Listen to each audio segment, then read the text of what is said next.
अस्सलामुअलैकुम, welcome to my channel NYK5 educational platform. आज की क्लास में हम जो टॉपिक क्लियर करेंगे वो है transportation of water in plants, पौधों में पानी की तरसील। सबसे पहले ट्रांसपोर्टेशन क्या है? जब कोई भी चीज़ एक जगह से दूसरी जगह लाई या ले जाई जाए उसे हम ट्रांसपोर्टेशन कहते हैं। आज की क्लास में हम यही समझेंगे कि प्लांट्स में वाटर की ट्रांसपोर्टेशन कैसे होती है। पौधों में पानी की तरसील रूट से ही स्टार्ट हो जाती है। जड़ों के आखिरी सिरों पर छोटे छोटे बाल होते हैं जिन्हें हम रूट हेयर्स कहते हैं। वो रूट हेयर्स पानी को और मिनरल्स को जज़ब करती हैं। जब ये जड़ें पानी और मिनरल्स को जज़ब कर लेती हैं, फिर ये प्लांट के हर हिस्से तक कैसे मुंतकिल होती हैं। देखें, अगर हम खुद की तरफ देखें तो हमारे बॉडी में वेसल्स होती हैं। वो वेसल्स पूरे जिस्म में फैली हुई हैं, सर से लेकर पांव तक। उन वेसल्स को हम क्या कहते हैं? Blood vessels.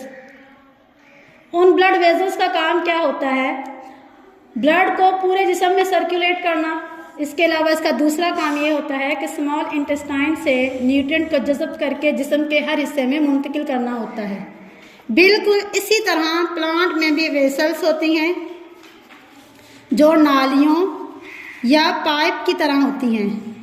ये भी प्लांट के तमाम हिस्सों में मौजूद होती हैं। ये दो तरह की होती हैं। जिस तरह हमारे जिस्म में ब्लड वेसल्स होती हैं वो दो तरह की होती हैं, एक आर्टरीज होती है और एक वेन होती है, और दोनों का अलग अलग फंक्शन है। बिल्कुल इसी तरह प्लांट्स में भी जो वेसल्स होती हैं वो दो तरह की होती हैं, एक जाइलम होता है और एक फिलोएम होता है। इन दोनों को कलेक्टिवली हम कहेंगे वेस्क्यूलर बंडल्स।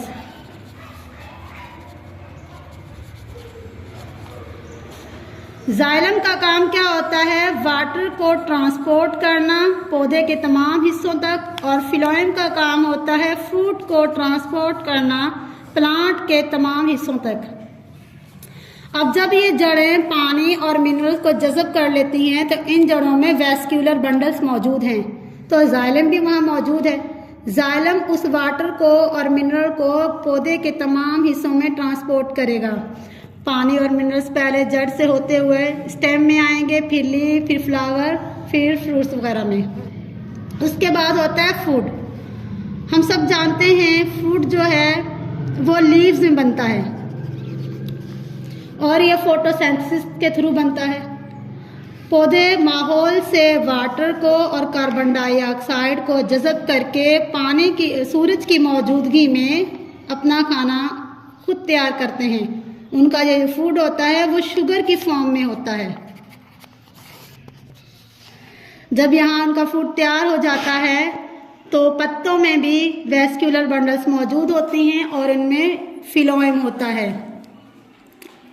और फिलोएम क्या करता है? उस फूड को पौधे के तमाम हिस्सों में मुंतकिल कर देता है। कुछ फूड जो है ऊपर की तरफ मुंतकिल होता है और कुछ फूड जो है वो नीचे की तरफ फिलोएम के थ्रू। तो यहाँ पे हमारा टॉपिक पूरा हुआ। तो आज की क्लास में हमने यही सीखा है कि प्लांट्स में वाटर और फूड की ट्रांसपोर्टेशन कैसे होती है। फूड की ट्रांसपोर्टेशन फिलोएम के थ्रू होती है और जो वाटर की ट्रांसपोर्टेशन होती है वो जाइलम के थ्रू होती है। ये क्या है? वेस्क्यूलर बंडल्स हैं। ये नालियाँ होती हैं जो पूरे प्लांट्स में फैली हुई होती हैं और इनके थ्रू इन दोनों चीज़ों का ट्रांसपोर्टेशन होती है।